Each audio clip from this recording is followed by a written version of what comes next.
Fight करते हैं सरकार बनाने के लिए। मैं जितना आपके बारे में पढ़ा है, मेरा आपके लिए बहुत आदर है और मुझे पक्का पता है कि आपको इस बात का इल्म है, ज्ञान है और अवेयरनेस है कि भारत एक न्यूक्लियर पावर है। भारत की बागडोर एक ऐसे व्यक्ति के हाथ में होनी चाहिए जो कम से कम बैलेंस है, स्टेट्समैन है। कानून की अगर हम बात करें तो कानून के मुताबिक सिंगल लार्जेस्ट पार्टी अगर उसकी मेजॉरिटी है तो उसके लीडर को आप इनवाइट कर सकते हैं, करना भी चाहिए। सिंगल लार्जेस्ट पार्टी की अगर मेजॉरिटी नहीं है तो प्री पोल अलायंस, इलेक्शन से पहले जिनकी आपस में एक अलायंस था, उनकी अगर बनती है तो उनको भी बुला सकते हैं। अगर प्री पोल अलायंस नहीं है तो पोस्ट पोल अलायंस भी हो सकता है। पोस्ट पोल अलायंस में आपको लगे कि ये सरकार, ये पार्टी सारी मिलके एक स्थिर सरकार सबसे ज़्यादा ज़रूरी चीज़ है। और सबसे ज़रूरी चीज़ ये भी हमें याद रखना है कि single largest party is not a magic stick. ये कोई जादू की छड़ी नहीं है कि जिसकी सिंगल लार्जेस्ट पार्टी का जो भी लीडर बनेगा उसको आपने ज़रूर इनवाइट करना है। ये आपकी डिस्क्रिशन है और ये डिस्क्रिशन, ये पावर आपको अपने अगले 3 साल में कभी इस्तेमाल करने का मौका आएगा या नहीं आएगा, ये कोई नहीं जानता है। तो ये हो सकता है ये आपके जीवन का, खाली राष्ट्रपति के टेन्योर का नहीं, आपके जीवन का ये सबसे इम्पॉर्टेंट फैसला हो। ऐसा बड़ा फैसला लेने का शायद आपको दोबारा मौका मिले या ना मिले, ये कोई नहीं जानता है। इसलिए ये बात बहुत ज़रूरी दिमाग में रखनी है। मेरे को लगता है कि हमें सबको सोचनी चाहिए। कुछ चीज़ें बहुत ज़रूरी हैं। एक व्यक्ति को मेरे को लगता है कि आपको इनवाइट बिल्कुल नहीं करना चाहिए। जैसा मैंने कहा कि सिंगल लार्जेस्ट पार्टी का लीडर कोई मैजिक स्टिक नहीं है। टाइम्स मैगज़ीन ने छापा इस व्यक्ति के बारे में। मोदी, मैं नाम ले देता हूँ जितना मुझे पसंद नाम लेने में ठीक लग रहा है। मैं पूरा नाम लेना ही नहीं चाहता, मेरे को अच्छा नहीं लगता है। मोदी के बारे में टाइम्स मैगज़ीन ने ये छापा कि ये डिवाइडर इन चीफ है। ऑस्ट्रेलिया के न्यूज़पेपर में अभी छपा कि जिस व्यक्ति के पास पे इतने रेप के केसेस हैं, उसके लिए वोट मांग रहा था। वाशिंगटन न्यूज़ में 2 दिन पहले की खबर है कि उन्होंने कहा है यूएनओ में कि ये व्यक्ति खाली देश के लिए नहीं, पूरी दुनिया के लिए खतरा है। क्योंकि अभी भी स्पीचेस में ये बोलता है कि मैं घर में घुस के मारता हूँ। ये भाषा देखिए आप, कैसे आप उकसाते हैं, कैसे पूरे देश की नहीं दुनिया की आप शांति भंग कर रहे हैं। और इसलिए मैं कहता हूं कि ये व्यक्ति बैलेंस नहीं है। ये आपको भी पता है, आपको पक्का पता कर लें। आईबी रिपोर्ट्स जब से खिलाफ आई हैं तब से ये बौखला गया है। कभी भैंस बोलता है, कभी मंगलसूत्र बोलता है, कभी बोलता है कि आपके घर से ले जाएंगे, बिजली काट देंगे, टूटी काट देंगे, ज़्यादा बच्चे पैदा करते हैं। तो ये मैं तभी आपको कहा था मेरा 50 साल का तजुर्बा है। ये बड़े अफसोस की बात है कि पूरे देश में जो 15-16 इन्होंने इतनी, क्या कहें उसको, अफसोसजनक कह सकते हो, बदतमीज़ी की कह सकते हो, और क्राइम किया है। इसकी हर स्पीच एक क्राइम थी। और कितने अफसोस की बात है, पूरे देश में एक भी सब इंस्पेक्टर ऐसा नहीं था जो अरेस्ट कर लेता। इसके लिए वारंट की ज़रूरत नहीं है। आप नफरत फैला रहे हैं तो आपको अरेस्ट किया जा सकता है। इसकी हर स्पीच में इसको 6-6 साल की सज़ा हो सकती है। 3 साल की इलेक्शन लॉ में और 3 साल की नफरत फैलाने के लिए। तो सोचिए अगर 15 स्पीच की 90 साल की सज़ा, तो यही हो गई। पता नहीं उम्र कितनी है इसकी।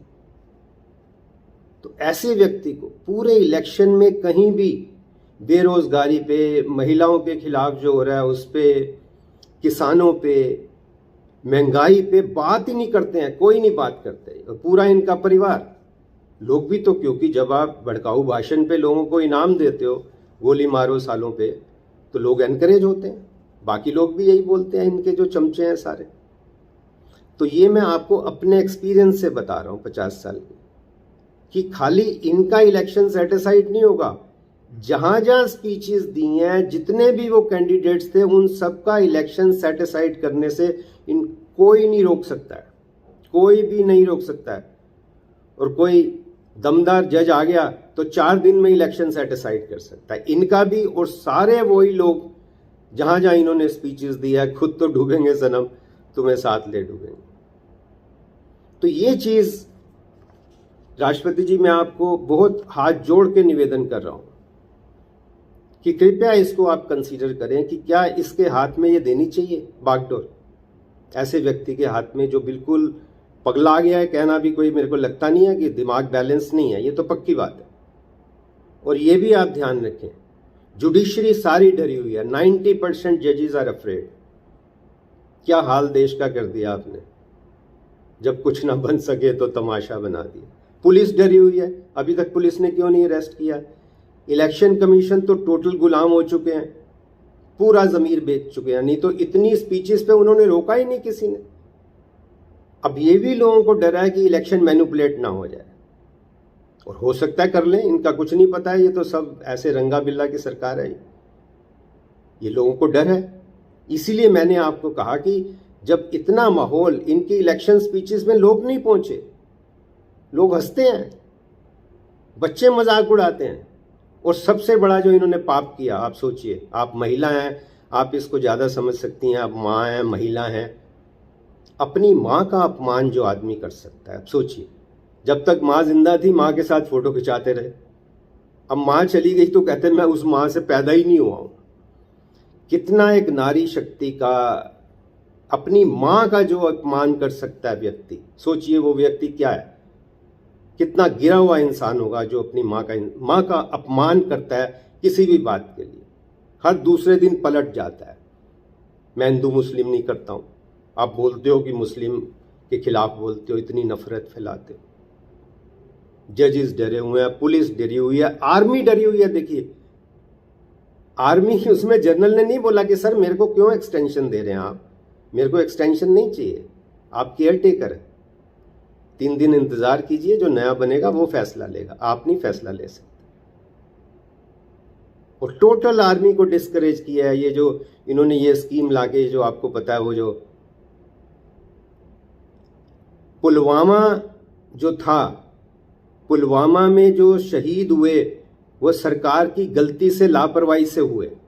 और सोचिए, that was a ground, defence minister, prime minister, home minister को रिजाइन करने का ग्राउंड था। और इसको अडवाणी ठीक कहते हैं कि इवेंट मैनेजर है, उसको बेच दिया। बताइए, अपनी गलती को बेच दिया। That was a ground for them to resign. उसको ऐसा माहौल बनाया, इवेंट बनाया कि लोगों को होश ही नहीं रही, लोगों को पागल कर रखा है। सतपाल मलिक जी ने जो एक स्टेटमेंट दिया, उससे इंसान का पता लगता है कि कितना गिरा हुआ इंसान है। जब उन्होंने बताया कि 700 किसान मर गए तो कहते वो मेरे लिए मरे। सोचिए कितना, इनका तो पूरा एक इतिहास लिखा जाएगा। इनका तो जन्म ही उस पे हुआ। आपको पता है, जो दंगे करा के तो इनकी राजनीति शुरू हुई। 3000 लोग मरवा के आपने अपनी राजनीति शुरू की है। तो मेरा राष्ट्रपति जी आपसे विनम्र निवेदन है, इस चीज को मद्देनजर रखते हुए आप इनको, मोदी को तो बिल्कुल इनवाइट नहीं करें। बाकी मैंने आपको 3 प्रिंसिपल जो मेरे को समझ आए मैंने बताए। Single largest party, single largest की majority in India, pre poll alliance, pre poll alliance नहीं है तो पोस्ट पोल अलायंस। लेकिन ऐसा नहीं कहें कि ये आपकी 200 सीटें आई है, आप सरकार बना के मौका दे देंगे 30 दिन का ना। वो कम से कम माफ करना, बिल्कुल मत करना। उससे तो ये खरीद फरोख्त शुरू हो जाती है, बिल्कुल शुरू हो जाती है। तो आप पहले से ही देखें कि ये ऐसा धंधा तो नहीं कर लेंगे। देखिए कितनी सरकारें गिराई इन्होंने, कितनी सरकारें गिराई। इनका तो पाप का इतना मटका भर चुका है, मेरे को लगता है भर चुका है। और मैं, आप मेरी छोटी बहन भी हैं, मैं थोड़ी ये आज्ञा ले लेता हूं। आपसे हाथ जोड़ के आज्ञा ले लेता हूँ कि राष्ट्रपति तो हैं ही, मेरे से 2 साल छोटी हैं, मैंने देखा है। तो आपको वो कहते हैं ना कि उनको पता भी चले, वो खफा भी ना हो, इतनी एहतियात से कोई दिल की बात कैसे करे। या फिर मैं आपके लिए ये पढ़ देता हूँ अपनी बहन के लिए कि किस शौक़, किस तमन्ना, किस दर्जा सादगी से हम आपकी शिकायत करते हैं आप ही से। आपका भी इन्होंने कोई मान नहीं रखा है, माफ़ करना। आपके पास ग्राउंड था रिज़ाइन करने का जब पार्लियामेंट का इनाग्रेशन प्राइम मिनिस्टर ने कर दिया। हेड ऑफ द स्टेट आप है, आपको करना चाहिए था। कितना आपका अपमान किया। मंदिर का उद्घाटन आपको करना चाहिए था, इसको नहीं करना चाहिए था। मैं इसको ही कहता हूँ, इनको नहीं कहता। मैं बिल्कुल, मेरे दिल से निकलता ही नहीं है कि इनको, इसको नहीं करना चाहिए था।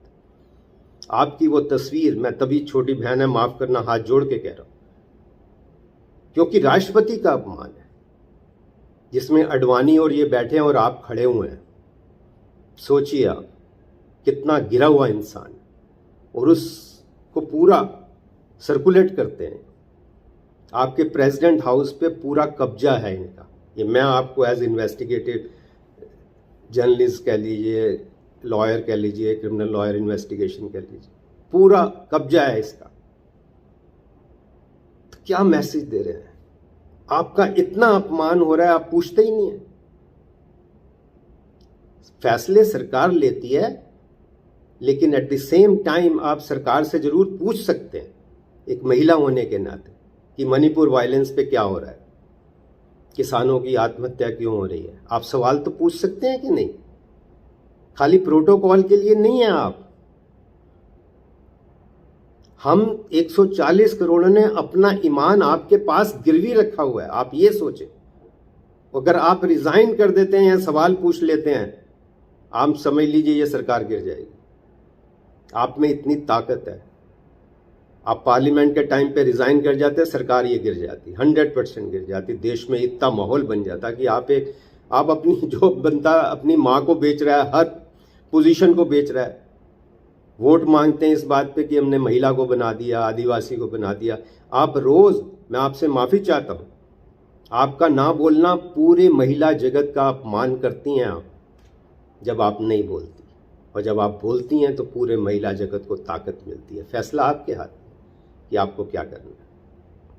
और मैं ये नहीं कह रहा मेरी बात मानो, मैंने एक लिस्ट बनाई है, कितने लोग जो ईमानदार लोग हैं, ऐसे जज हैं। आप सरकारी वकील से बात मत कर लेना। सरकारी वकील तो 90% चोर है, ईमान बेच चुके हैं, जैसे वो आपका तुषार मेहता, मनिंदर सिंह, आप देखिए इनकी बहस। सरकारी वकील से नहीं, सरकारी जज से नहीं।